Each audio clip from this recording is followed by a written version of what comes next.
So even if it's like the most obvious like mate I've ever seen, I still get really nervous like in the last few turns. All right, GLHF.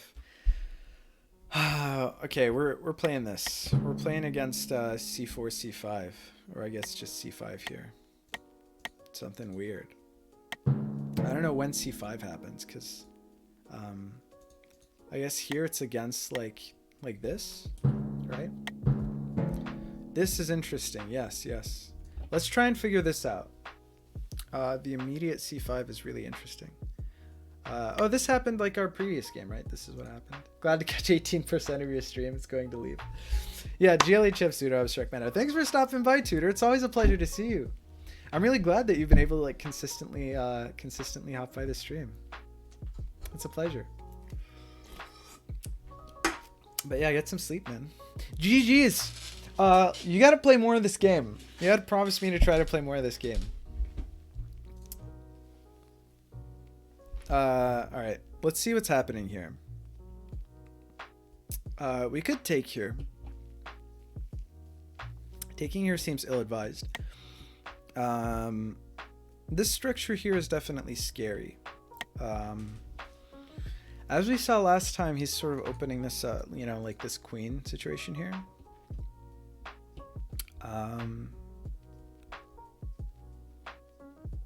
Sort of allowing this, but then maybe like an early bishop out is like an idea.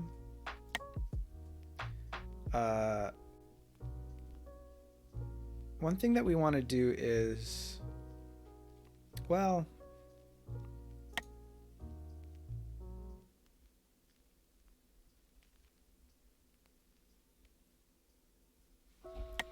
so now we know the idea, right? The idea here is that we get some queen b6 action, threatening shenanigans.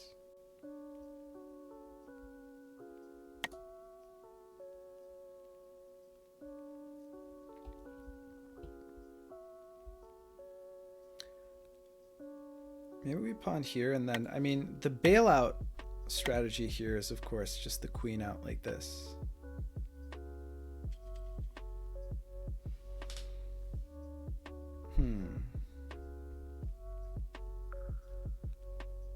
How do we punish this situation?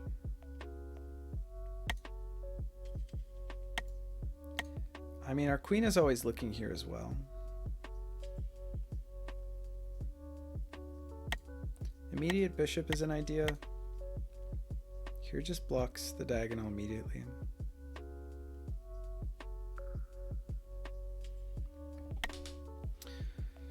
Maybe like a queen here, like this kind of action.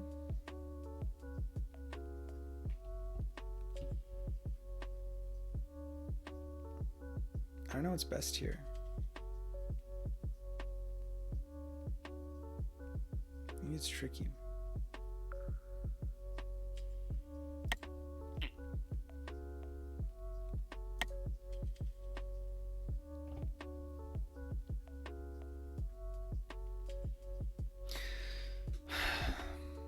I mean, the pawn push here, and then this happens, and then takes.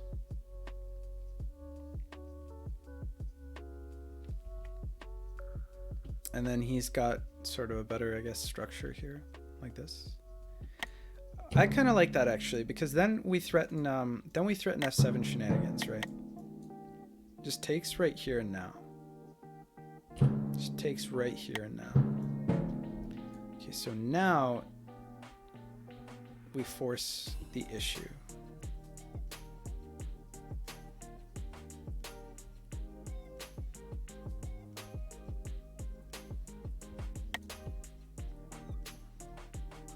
Could just develop our pieces.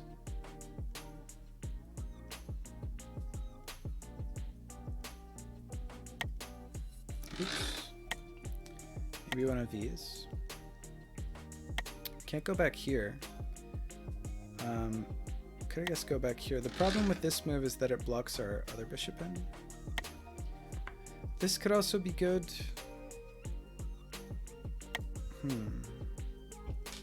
There's just so many options, man.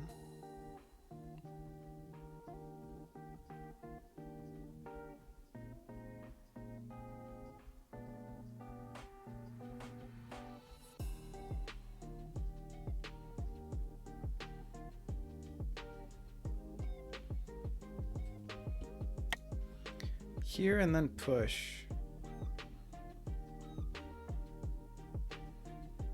And then takes. And can he materialize anything? I don't really see it.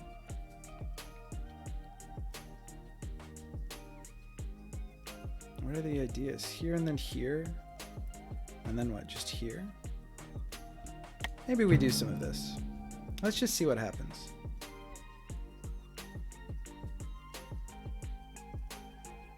Let's see what happens. We're putting some pressure on this knight.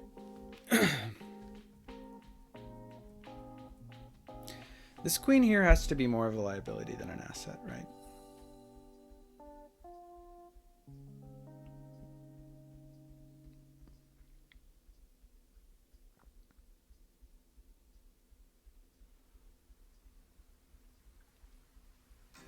Yeah, I think that we're playing for something of a tempo advantage here. Yeah, I mean, there's a problem for him, which is that... Oh. This is interesting. Now, of course, what we don't want to do is blunder 2D mate like this. A good way of doing that is probably this, which we wanted to do anyway.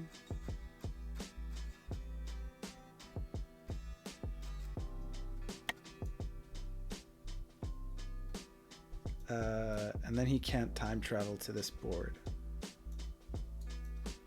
He can't F7 sack us. Where does this queen go now? F7 on this board after we've already played this knight out, so it's not a big deal. But in a turn, it'll be F7 on this board. Or will he be blocked by then? No, it won't be blocked. So in a turn, it'll be F7 on this board. This is a really sharp opening. This is really tricky. This is super tricky. Came back to tell you Moon first sync later. Bye. Thanks, Tutor. I appreciate the advice. This is really tricky.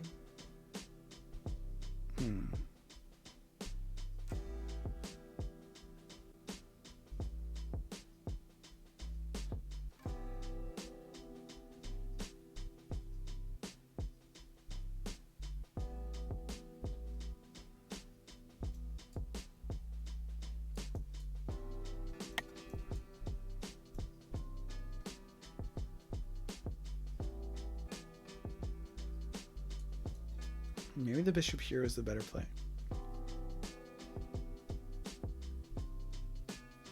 Kicking him after all. I think that's probably right. He goes back to this board.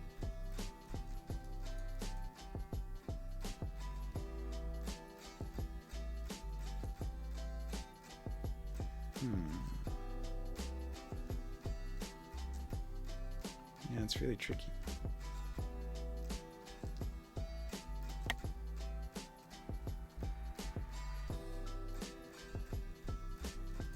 Yeah, I don't know what the play is here.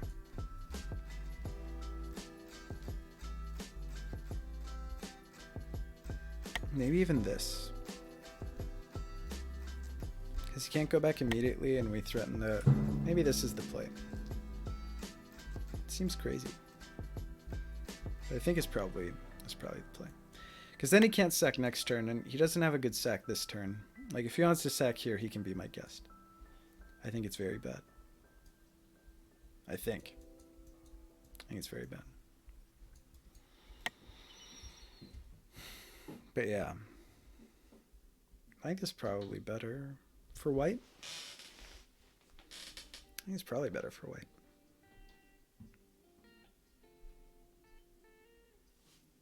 Really hard to tell.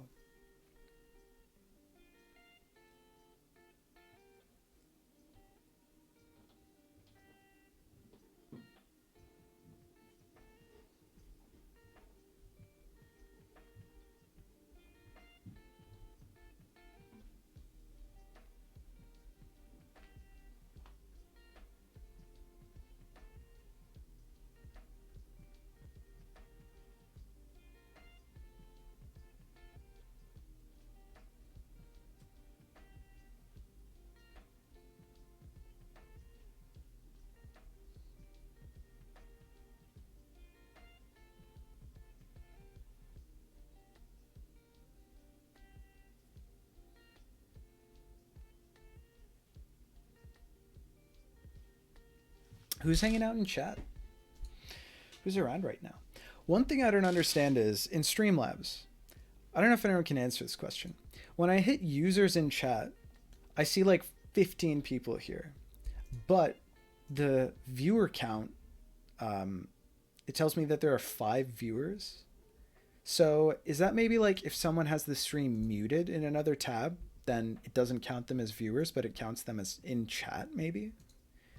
If anyone can explain to me how and why that happens, that'd be much appreciated. They stay in the user list longer, as far as I know. Word.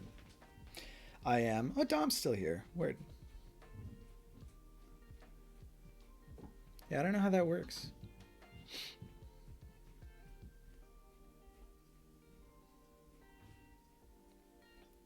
I'm looking at someone who's new to 5D. Oh, word.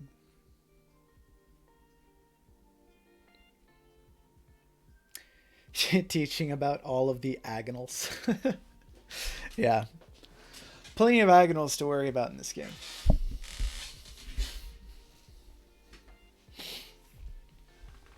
I'm surprised that this C5 move, this immediate C5, has so much venom. But it makes sense. It's this here, and you can't really, you know. This might be what I was looking for earlier. Yeah, I think that this is really scary. I think that maybe the more responsible thing to do would have been to kick this queen immediately instead of playing this bishop out here. I just didn't want to. I didn't want to block my own pawn in here to block this bishop in. I think that was silly. But I think, you know, I think that like maybe white here has like a lead in development and they want to push that instead of worrying about, instead of enabling this basically. I think that this was, even though I took forever thinking about it, I think that this was a pretty irresponsible move. So I don't know. Like maybe even like, well, pawn out here is definitely not better because I need to cover this square immediately. Yeah, like this was, okay, this was silly. Look, like the longer I look at it, the more I realize that I'm not quite with it anymore. we hit the 5-hour mark on stream, and we started the day out with tournament matches and then games against Dreamer. So I think I've exhausted. I think I've run out of juice because we have a board here where ooh, that's pretty spicy. It's pretty spicy here. This is pretty spicy here. Gotta be careful now.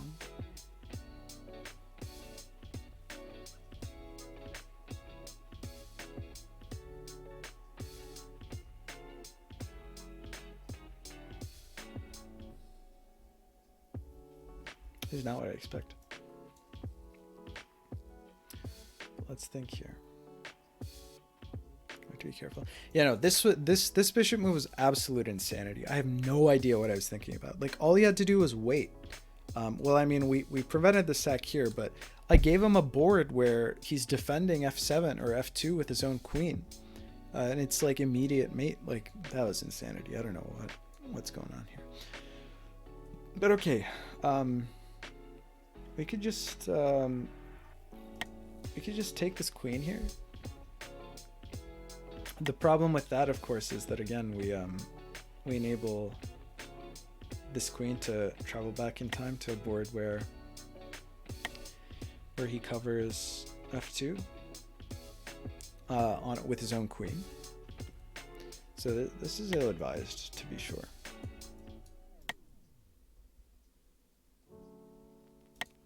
What we could do is something spicy like this. Threatens the queen up here.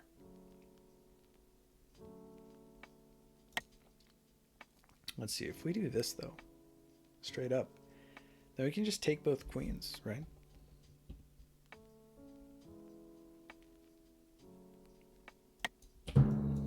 Let's just do this, I guess.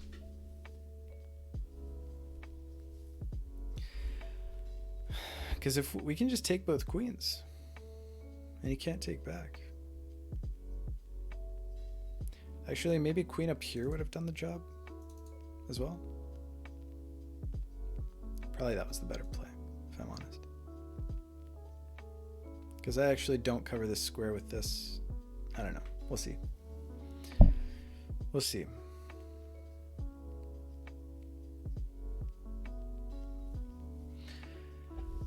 Hotel Wi-Fi is acting up though. Oh no. Hotel Wi-Fi is the worst, man. Can't stand it. I'm glad that nowadays it's standard, at least, for hotel Wi-Fi to be like free. You know? I mean, it wasn't always.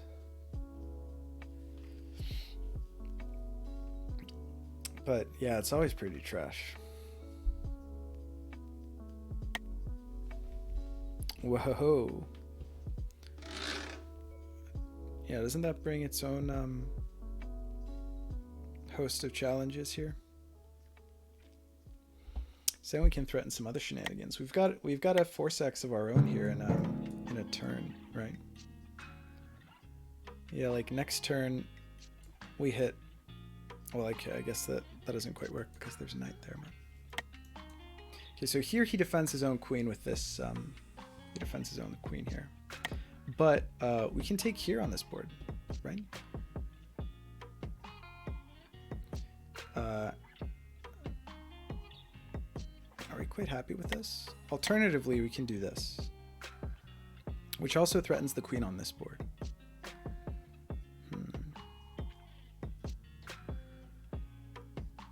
So what we can do is, okay, so if we take this queen here, then the only way that he can get it back is by making a move on this board. So if we take here and then threaten like a game-winning move on this board, again, not positive off the top of the dome what that move actually is, but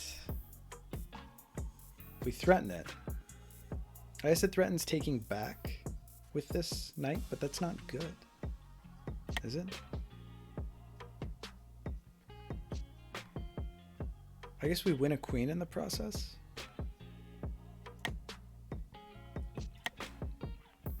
Yeah, we get both of his queens off the board. It's definitely an option. But I was thinking more.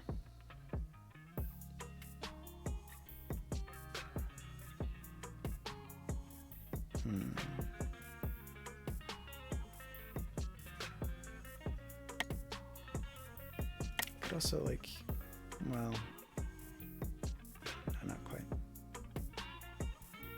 Maybe this is the plan.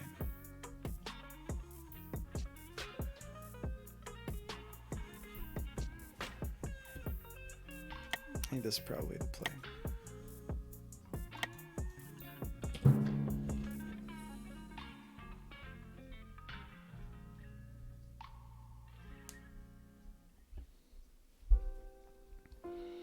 If he captures here, then we just get it back. I feel pretty good about ourselves, I think. Because we've got a queen and he doesn't. He doesn't have any queens. It's the only way to take this back. If he doesn't take this back, then it's bad news for him. And he's in a lot of trouble on this board soon. You know? Because we can go back to like this board here and just look at it. It's an absolute nightmare for him.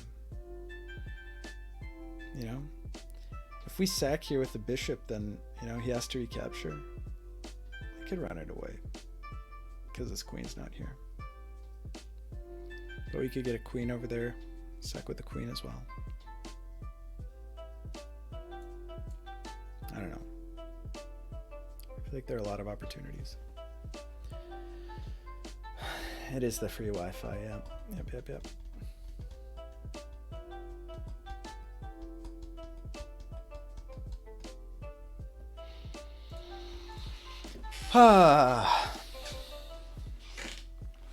Good stuff.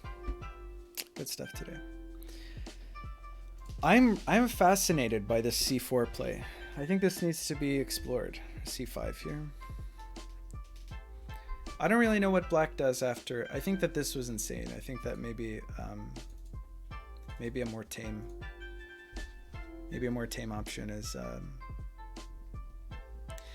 bishop e3 here. But again, after you block in your own light square bishop, it's not like it's super obvious how you take advantage of like f7, or I guess if you just play principled, just develop your pieces, and then this guy can come back over and then like threaten b2 or however it was that first game played out. I mean, you can play c2 with the queen and hold that down, and then maybe like look over, have your pieces pointed in this direction. I don't know. I'm not convinced either way. It's really hard to say. I don't know what the right play here was. I don't know. We can think about it. Okay, he goes ahead and does this, so we're just gonna... There's like no world in which this isn't our next play. And now we've got Fork City coming up here in a second.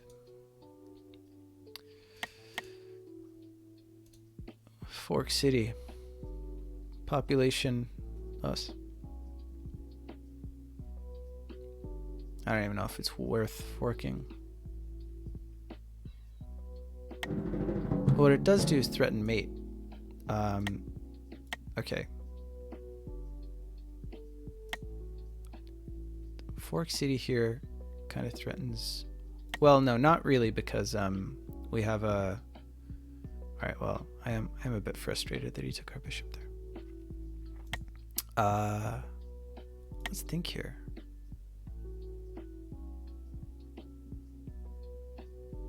What's the right play? Threatening a sack on f7 here? Is that good for us? Not really, because the position we started in was kind of whack, right? I do have to be kind of careful here as well.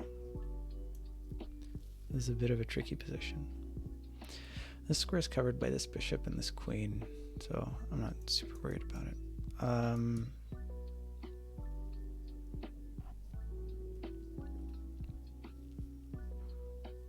What's the easiest way to take advantage of this? I guess we play this. This is a play.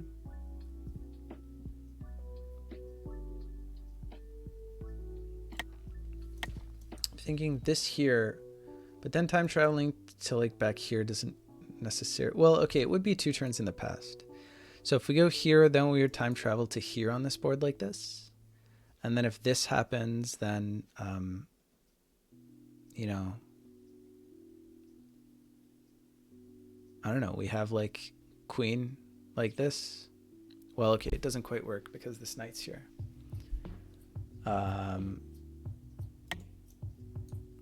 So maybe we wait until next turn to do something like that. This here threatens a whole host of... Actually, do we have mate here next turn? Do we threaten mate? Do we force him to check us here? Okay, let's do some math here. So here, we're going to go back to c4 on this turn, d5 on this turn, e6 on this turn, f7 on this turn. Okay, so it doesn't quite get us there. It doesn't quite get us there. When does it get us there? It gets us there on this board. So actually here threatens going back to here on this board, which is mate, right? And it threatens this knight. I'm happy with it. I'm happy with it. And then we probably want to do a little bit of this action. Probably want to do a little bit of this action. Okay, let's let our opponent figure this out. I think we're threatening mate. Yeah, here on this board. Yeah, for sure. So he's got to get himself out of that predicament, and then we've got these knights that are going to wreak havoc here in a second.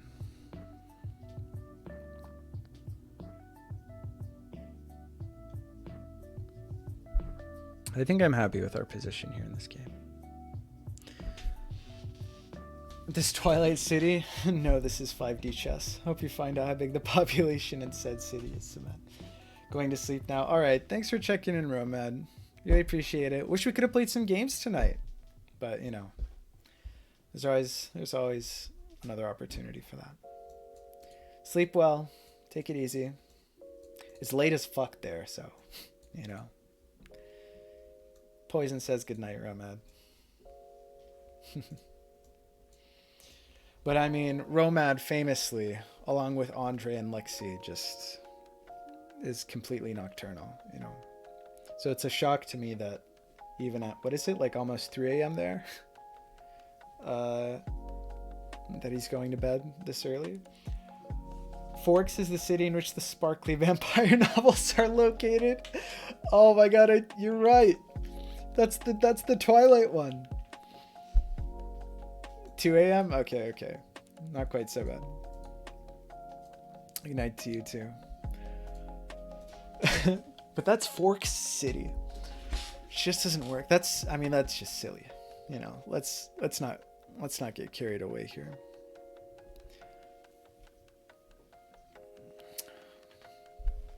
I read those books.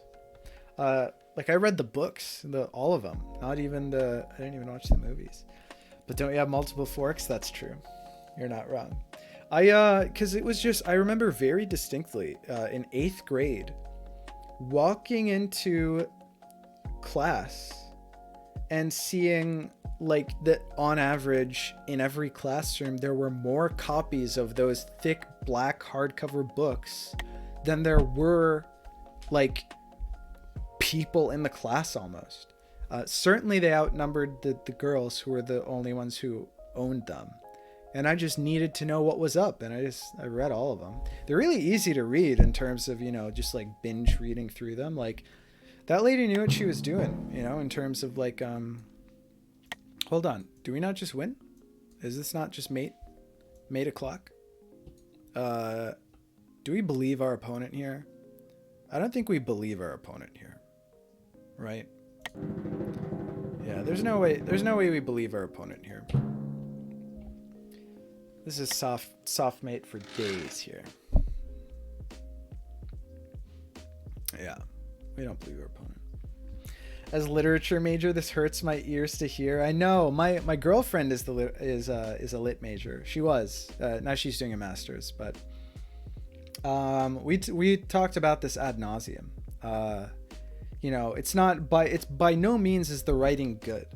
But I think that nobody can deny, you know, like the successful, you know, crack isn't like a strictly, you know, isn't really a sublime invention or, you know, useful for like the human race, but it's addictive. It's like junk food, right? It's like junk literature, you know, like no one can deny that it's like tasty because it is. I mean, I was a teen. I understood the angst, you know, like I got it, even if I wasn't, yeah, of course it's not well written. Yeah. I mean, it's well written in the sense that it's very good at what it aims to do. Right. I don't think that anyone's out here denying this. We just check here and we collect our win. We did it. Look at all these arrows. Beautiful. Beautiful. GG's. I think some of the ideas are pretty nice. Yeah. As a comp sci major, I agree, but just because you mentioned reading. Mate o'clock is ticking. There we go. The books are actually quite okay. Also, her sci-fi novel is quite good. I haven't read it. Oh yeah, The Host. I've heard about it. Yeah, sorry to offend our resident lit major viewers here. I don't blame you. Especially for the said sci-fi novel. No, I mean, I might check that one out. I don't know. But I mean, it was just like the cultural phenomenon. I just had to know what was going on, you know. And I was kind of shocked. I was shocked that it was so... I mean, that was before like 50 Shades of Grey happened, which then everyone also had copies of like in class. Which I was shocked that wasn't like a bigger social deal, you know, like how is this just so normalized that like every teenage girl and her mom literally was reading these books and they had them in class? It's like, how is this not like smut? How is this not, you know, it's kind of ridiculous. Shades is even worse. much far worse. I haven't read 50 Shades. But you know, of course I'm culturally aware of it. But I mean, that's a bridge too far for me, because like Twilight's on the border, right? Twilight just like really enforces some like terrible, you know, in terms of like the social ideas that it like perpetuates, it's like incredibly unhealthy, right? Like the relationships that are being, it's more than just mommy porn. 50 Shades is just, you know, for whoever you like. It's really bad. But yeah, like this, I mean, it's really, there are some unhealthy ideas that those books perpetuate even before 50 Shades, which is like on its own level. It's real, you know.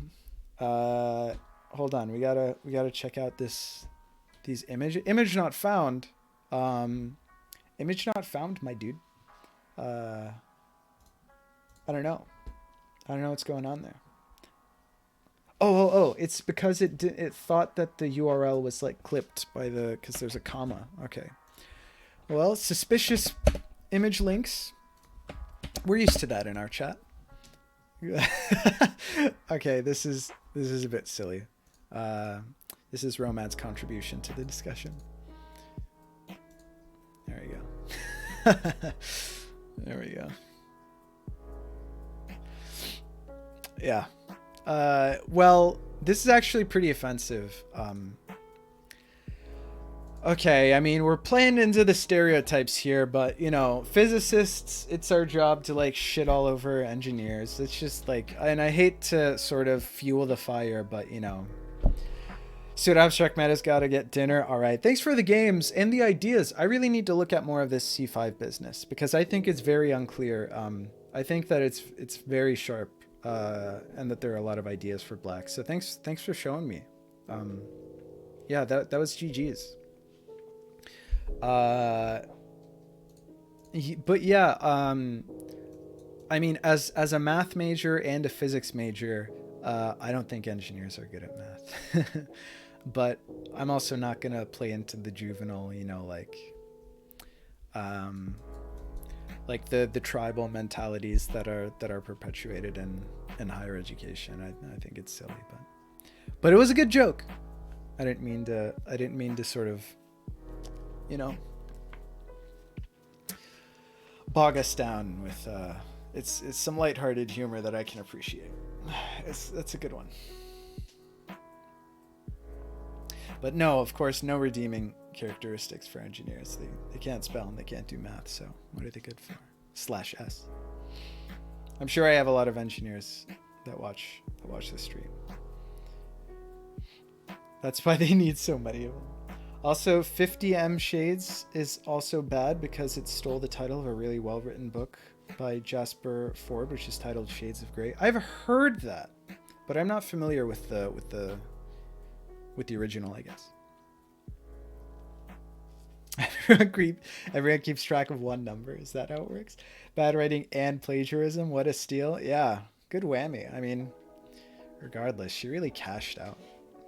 I think she was rewriting the books as well. I don't know why we're shitting on Stephanie Meyer here, but while we're at it, I think she was like rewriting the books from the perspective of like the love interest, like the vampire guy, and it got leaked. Like an early version of it got leaked, and she was just so pissed that she was like, we're not doing this anymore. You know, like if this is what it's gonna be, then, you know, no books for you. She just got really annoyed that the script got leaked or whatever, an early draft, and she just called it off. Remember the dude who fell in love with an infant? Yeah, no, it's not great. It's not great. The what? Big yikes. Yeah. Oh, I just remember the second book being absolute torture to get through. That was the one where it was a real slog, where she was just like really, you know, it was like glorifying self-destructiveness, you know, like melodrama and parasocial relationships. It was just really bad. It was really bad. And I think a lot of it like really was like the critical sort of formative times for a lot of female adolescents, at least that I knew, that were like substantially influenced by the ideas in that book. It's not great. It's not great. Doesn't do a lot for, you know, from like a feminist perspective. It's definitely a nightmare. But anyway, yeah, that's that. I think we got another game in us. I think if someone wants to help me explore these ideas.